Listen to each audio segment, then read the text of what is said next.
Hey everybody, I'm Jamie Purviance, and I want to introduce you to a revelation. Barbecued ribs in an hour and 15 minutes. If you don't think about barbecue, you know it takes a long time typically.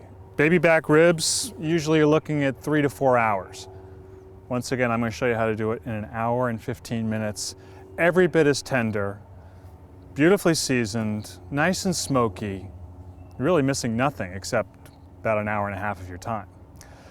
First thing, as with any kind of barbecued rib, is to peel the rib. Now, I like to use just a dull dinner knife and get underneath this membrane. Can you see the membrane that runs along the bone side here? It's really tough, and it doesn't allow the seasonings or the smoke or the sauce to get in there. So you want to just pry it loose from the back of the bone, and once you've got a little bit of it exposed, you want to grab it with a little towel or something, because it's slippery. And you're basically just peeling it off, almost like it's packaging tape. It's very tough and chewy. You want that out of the way. Now, I've got a spice rub here. You could use any spice rub you want.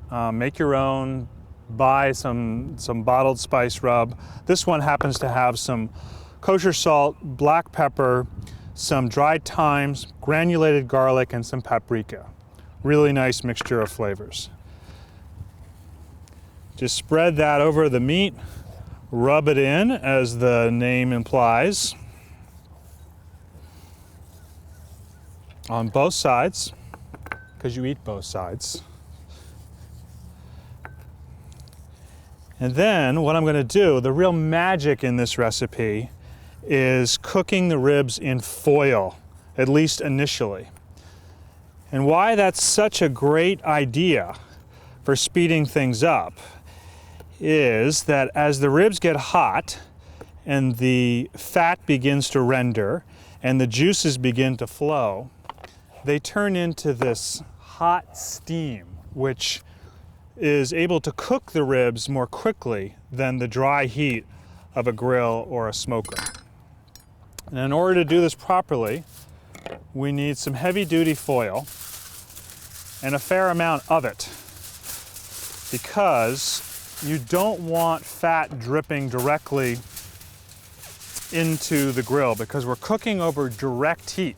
Typically, ribs are done over indirect heat, right, where the fire's off to the side and the ribs are cooked over no heat at all. In this case, in order to speed things up, we're actually cooking over direct heat. And if the fat and the juice were to fall in there, they would very likely flare up. So it's a good idea to actually double wrap each one. And when you're handling these packages, be careful not to poke into them with your tongs or something else. Otherwise, you might create a hole that will allow the fat and the juice to drip into the fire. So what we're going to do is put them over direct medium heat and let them cook for about an hour.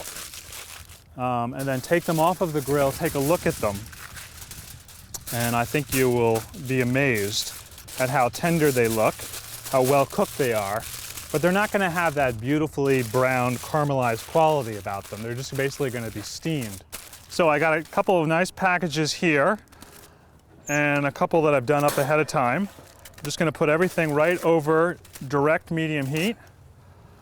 Let it start bubbling away. I'll come back and take a look in about an hour. So it's been about an hour. I'm going to check to see if they're done. I know what you're thinking. How could they possibly be done? Ribs take 3 or 4 hours, right? Well, let's have a look. Now, the way that you know that they're done is by how much bone is sticking out above the meat, because the meat shrinks back from the ends of the bone as it cooks. And you're looking for about 1/4 of an inch to maybe 1/2 inch of shrinking back from the bone. And these are looking good. If I just pick it up with my tongs, you can see the bone sticking out there. That's a sign that these are really nice and tender. So what I want to do is now begin to sauce them.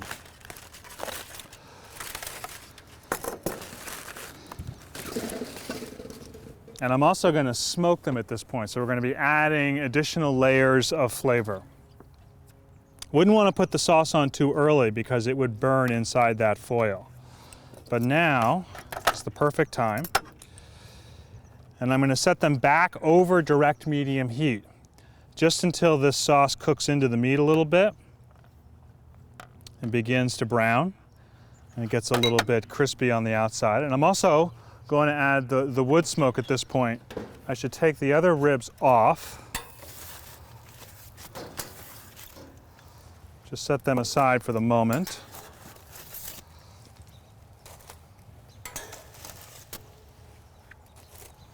And then this grill has a smoker box. So this metal box here opens up to hold the wood chips. It has a dedicated burner, so you can control actually how hot it is and how much smoke you get, how quickly. Let me just grab a couple of handfuls or tongs full of soaked wood chips. And this is going to give it that really authentic barbecue flavor. It's not going to be as smoky as ribs that have cooked, you know, over wood for hours and hours, but it's going to have a sense of that beautiful aromatic smoke. I'll just show you with this one. You just put it right over direct heat and let it go for about 5 or 10 minutes, just turning it once. So here's how they look after about 5 minutes. You can see nicely browned, darker, even more tender.